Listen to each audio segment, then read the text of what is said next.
Get this figure and every other figure of your dreams at Big Bad Toy Store. Link in the description down below. Vegeta here. I just decided to stop by Input's Reviews channel in order to tell you that this video is intended for anyone over the age of 18. And if you don't like it, I don't care. Click that box, stop watching the video now, or you will have to face my wrath! Hey everyone, welcome back to Input, man, and in this review, we're taking a look at the Shfiguarts Great Ape Vegeta. Man, let's crack him open and dig into it.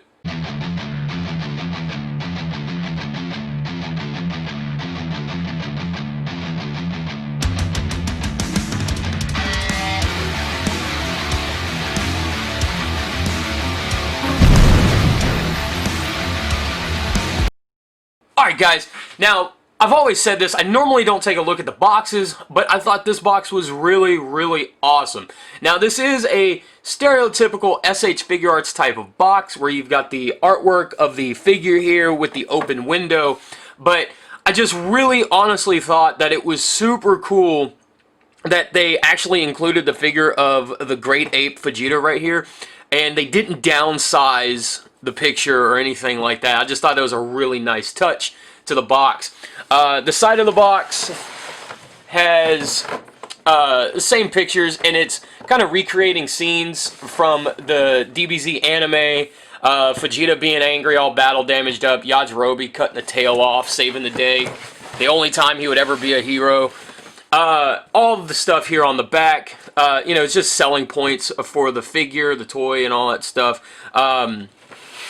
And more side art right here, and it's just loaded with artwork of the toy, and I think that's super cool. Like I said, it's very stereotypical of Shfiguarts boxes, but I don't know, man, just something about the way they did this box. Maybe it's because it's bigger that I like this box more, or the way that they did it. I'm not too sure, but really awesome box. Now, let's take a look at let's crack the box open now and take a look at all the accessories and the figure and everything.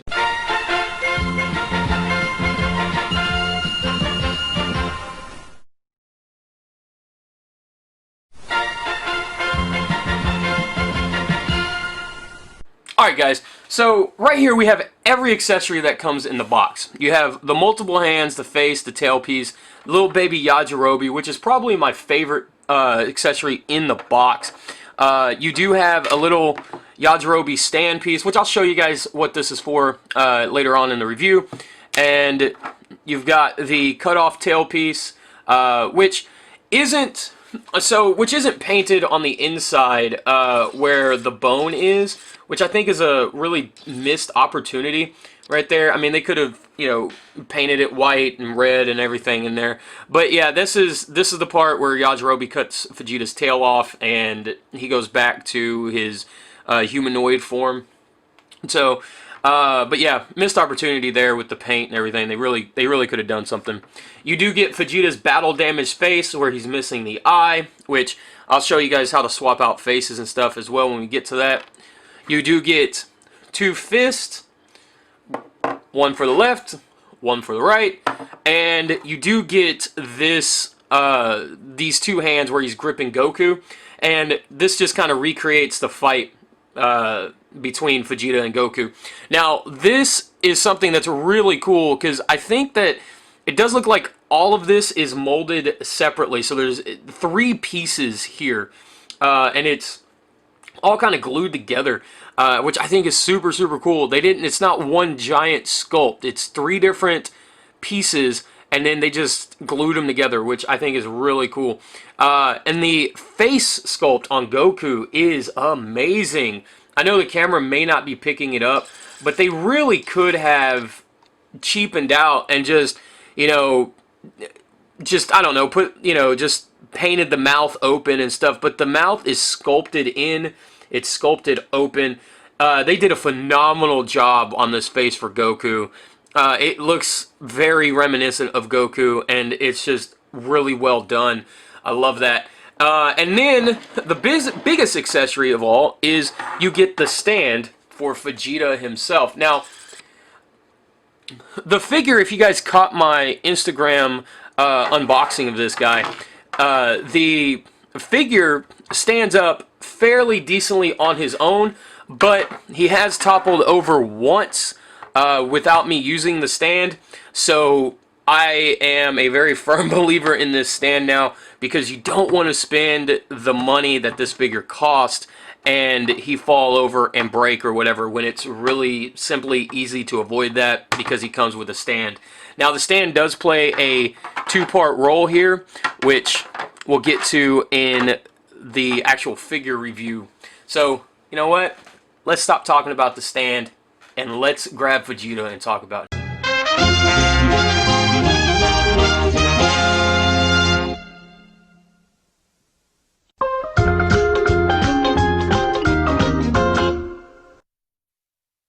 Now I said I was going to talk about Vegeta, but I wanted to talk about this baby Yajirobe real quick.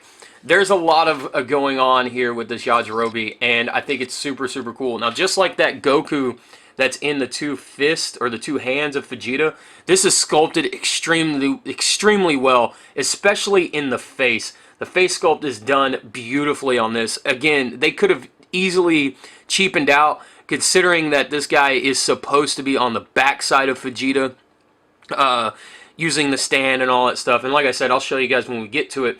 But they could have easily cheapened out on him, but they didn't, and they painted him extremely well. The only thing that they didn't paint, really, are the ropes on the sandals on the feet, but they did paint the underside of the feet the color of the sandals, and they painted underwear on him. Again, this is something that they really could have easily cheapened out on, but they didn't. They give you every bang for your buck, man. This is something super, super cool. The sword is a very hard, it's a plastic, it's a hard plastic. It is, you can move it, you can bend it, but I wouldn't recommend it. This is not a soft plastic. This piece will easily be broken if Yajirobe is dropped or anything else. So I would be extremely careful with the sword piece here. Now, speaking of the sword handle itself is painted gold, just like it should be, and it does have a silver paint right there on the blade, just like it should be. The only thing that they didn't do is they didn't carve out a hole for the sheath for the sword to fit into, but I mean, that's fine considering that this thing doesn't articulate and the sword is molded into the hand with the sheath. So, I mean, it's not that big of a deal, really. But yeah, quick look at the Yajirobe, mini Yajirobe figure that comes with this. Now we'll talk about Vegeta.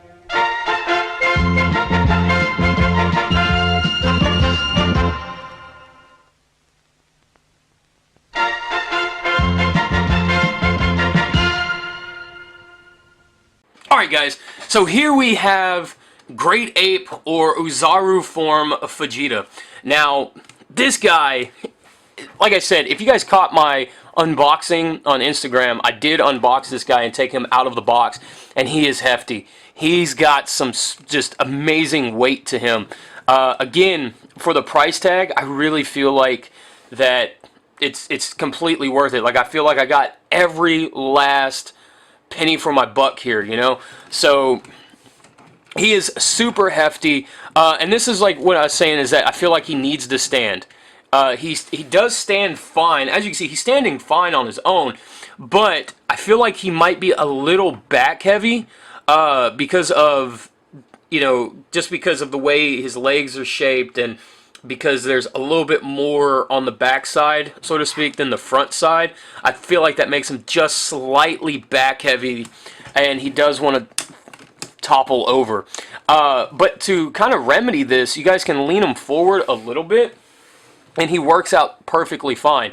The hips are ratcheted. That's why I feel like this works so well.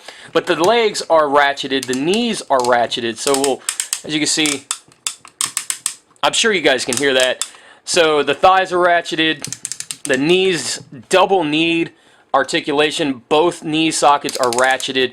The ankle tilt is even ratcheted. Now, this isn't as loud. It is a softer ratchet, but it is a very sturdy ratchet, and it just works out really, really well. Everything up top is not ratcheted, but I feel like that's okay because all of the weight, you know, is on top of the legs. He needs support to stand, and normally if you have a figure this heavy or this big and he doesn't have ratchets in the thighs, he ends up, you know, they end up kind of doing the splits and doing this over time while you have him stood up. But that's not the case here. Why? Because they put ratchets going out, right? They put ratchets going in and right there. So, and there's no ratchet on the thigh right there on the thigh swivel, but it's fine. As long as he can hold his weight, that's really all that matters to me. Now, they did do something that's really, really cool with the Saiyan armor here. So, as you can see, there are cuts right here. And the cuts wrap around the peg right there that kind of go into the arm joint right there. And it's supposed to sit around so you have that nice Saiyan armor style, like, then nothing gets in the way, it doesn't break the sculpt or anything, which I think is a really nice touch. But what it also does is that the Saiyan armor moves out of the way for the arm to articulate out. So if you want it to bring it up, the Saiyan armor tucks in and folds in, because it's the only connection point on the Saiyan armor is right back here on this arm joint right here. So, or on the shoulder joint right there. That's the only place where it's connected. So it does move around, and it doesn't flop around, but it does move around so it can get out of its own way in order to articulate the arm. So you do have full range of articulation here on this figure, and it's super awesome that they were able to give us this, because like I said, it goes completely up. Look at that range. I mean, his arm is completely up there. I mean, he can look up. He can grab something out of the sky. You can pose him however you want to. Normally, figures like this up top, they do have a limited range of articulation. And, you know, I feel like that's okay given the size, because they're supposed to be big, huge, bulky tanks, right? But this figure just sets a whole new bar for the articulation. And it articulates the same way on this side. That Saiyan armor piece gets out of its own way, so you can articulate it however you want to, which is super, super cool, and it comes in handy. Why does it come in handy? Because you got this piece as well. So, yeah, the battle damage is all over the guy. So you've got the cracks in the armor and everything. You got the broken Saiyan piece over here. You do have the cuts in the pants. The transformation now, you know, the pants tearing from the transformation there and stuff, the battle damage gloves and everything. So you do have all of that, and that looks super, super cool. The tail is articulated, so you can turn it. As you can hear, it squeaks, but you can go up and down with it as well, so you can get a full range of the tail, and that's something that's super cool. I mean, even if you wanted to, you can have the tail kind of hold him up. I wouldn't recommend this because it does move up and down, but I guess for some added support, if you don't want to use the stand, you could technically use the tail, but I don't see that being a long-term thing for the figure. The tail would definitely give way eventually, and then the figure would fall over. Again, because he's so hefty, man. He's just a really hefty figure. It's really awesome. So, as you guys can see, he does come with the battle damage eye, and he's completely battle damaged. So to change the face, you gotta pull. Now this is where it starts to look really freaky. So you pull the top half of the jaw off, you pull the eyes off, and I gotta say, man, that is nightmare fuel, right? That is some crazy stuff. But I think I mean, it's just nuts. Like I said, super nightmare fuel. But yeah, to change the face, you just pull the top jaw off like that. And then you just put the face back on. You put the battle damage face on. And you put the top jaw back on. Now, the lower jaw is articulated as well. So you can get some crazy looking shots and stuff like that. So just really good for toy photographers and stuff as well, if you're trying to recreate a scene or something. But yeah, so articulated jaw as well. Now I think this face goes better with all the battle damage on him. I think I do think that looks a lot better. It does, like I said, it goes better with all the battle damage and everything. So now the hands are basic hands. They do pop off. You can swap hands that way. They do take getting a little bit of force to put on there, but they are totally on there. They do sit on there just fine. So yeah, you can have all kinds of different, you know, poses and whatnot. You can do classic Dragon Ball fist pose and all that good stuff, you know. But like I was saying earlier, here's that Goku hand. Now he's got 3 hands now, so you're just gonna pop that off. And like I was saying just a little while ago, the shoulder joint is made to get out of the way so you can recreate that classic pose where he is just about to eat Goku's head off, right? So you can get that going on, and that looks super, super cool.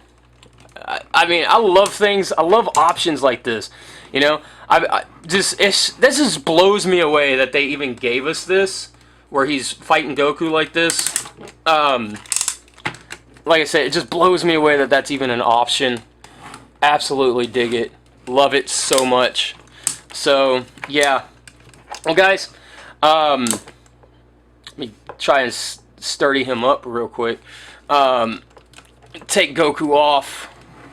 I'm going to put his regular hands back on him real quick, and I'll show you the tail situation and all that good stuff. So, to use Yajirobe and the tail and the stand, I know nothing's on camera and I'm talking. So, but here's how the stand works. Okay? So for Vegeta, you just clip everything around him and it holds him up like so. It gives him a very nice support. The stand is ratcheted, very heavy ratchet as well, which is really, really nice. Now the stand does have this peg hole right here, and that peg hole is to put this piece on. Now this piece is a stand for that little Yajirobe that I was showing off earlier.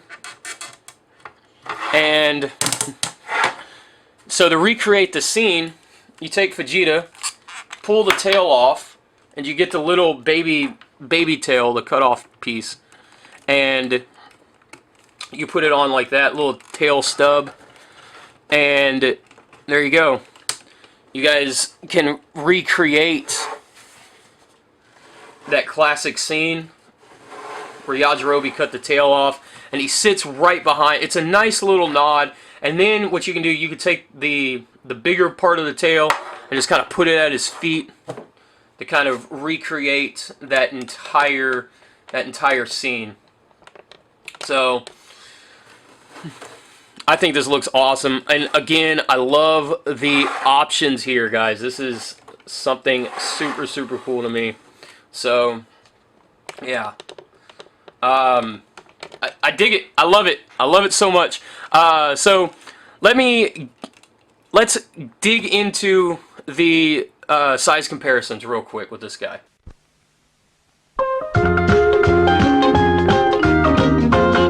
Alright, so here is a Saiyan raised on Earth Goku from Shfiguarts to kind of show you guys how well this guy Vegeta will scale with your Shfiguarts crew. Here is a Hasbro modern day Marvel Legend Green Goblin to kind of show you guys how they would scale right there, to kind of give you guys an idea of how big this guy is. Now I know everybody doesn't have Shfiguarts stuff. They might just be interested in just the Vegeta. That's why I showed him with the Green Goblin. And for all my Transformers collectors out there who are curious how big he is, here is Titan's Return Fortress Maximus. So yeah, I'd say that works. So yeah, and the crazy thing is that this Vegeta, I would say, is about the same weight, if not heavier, than that Fortress Maximus, just to show you guys, you know, how, or just to let you guys know how hefty this Vegeta is. Like I said, he feels like he's about the same weight as that Fort Max. So I'll be right back, guys, and we'll dig into final thoughts.